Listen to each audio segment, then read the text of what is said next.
Peeps, welcome back to the channel. இன்னைக்கு நம்ம அயனார் துணை எபிசோட் இன்னுமே ஒரு 2-3 நாளாக ரொம்பவுமே எமோஷனலாக தான் போயிட்டுருக்கு. நம்ம பல்லவனுக்கு எல்லா விஷயமும் தெரிய வருது. நான் அப்போ உங்களோட தம்பி இல்லையா, சொந்த தம்பி இல்லையா, அப்போ இத்தனை நாள் நான் எல்லா விஷயத்தையும் என்கிட்ட மறைச்சிட்டீங்களா அப்படின்ற மாதிரி ஒரு விஷயங்களை வச்சு ரொம்பவுமே ஃபீல் பண்ணி சேட் பண்ணி இதே மாதிரி தான் போயிட்டுருக்கு. ஒரு எமோஷனல் மூமெண்ட்ஸ் தான் அப்படின்னு நான் உங்ககிட்ட சொல்ல வரேன். ஸோ இன்னைக்கு பார்த்தீங்கன்னா நம்ம பல்லவன் இந்த மாதிரி விஷயங்களை ரொம்ப யோசிச்சு என்னதான் சேரன் சோழன் அதுக்கப்புறம் எல்லாருமா சேர்ந்து அவனை சமாதானப்படுத்தினாலும் அவன் எங்கேயோ போயிட்டான் அப்படின்ற ஒரு விஷயம் தான் இங்கே வருது. எல்லாருமே தேடுன்னு தேடுறாங்க, ஆனால் எங்கேயுமே கிடைக்கல அப்படின்ற விஷயம் ரொம்பவுமே சேரன் அண்ட் சோழனுக்கு ரொம்ப அப்செட் ஆயிடுச்சு. இந்த மாதிரி நிராகிட்டையும் நம்ம சேரன் அண்ட் சோழன் எல்லாருமோ சொன்னாங்க, இதுக்கப்புறம் நீங்க வெளியே போய் பாருங்க, இங்கே தான் போயிருப்பாங்க, தான் போய் அவன் ஃப்ரெண்ட்ஸோட போயிருந்தா கூட ஓகே ஆயிருப்பான்னு நினைக்கிறேன் அப்படின்னு சொல்லி எல்லா இடத்துலையும் கார் எடுத்துட்டு தேடுறாங்க, ஆனால் எங்கேயுமே கிடைக்கல.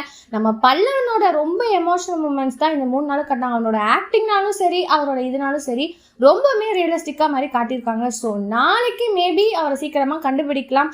இல்லை இதுக்கப்புறம் என்ன பிரச்சனை வரப்போது, இன்னும் என்னெல்லாம் ஃபேஸ் பண்ண போகிறாங்க நம்ம அயனார் துணை ஃபேமிலி அப்படின்றத நம்ம நாளைக்கு பார்க்கலாம். ஸோ இதை பற்றி நீங்கள் என்ன நினைக்கிறீங்க? நம்ம லைக் பண்ணி ஷேர் பண்ணி கமெண்ட் பண்ணுங்கள், அப்படியே சப்ஸ்கிரைப் பண்ணிடுங்க. பாய் பாய்.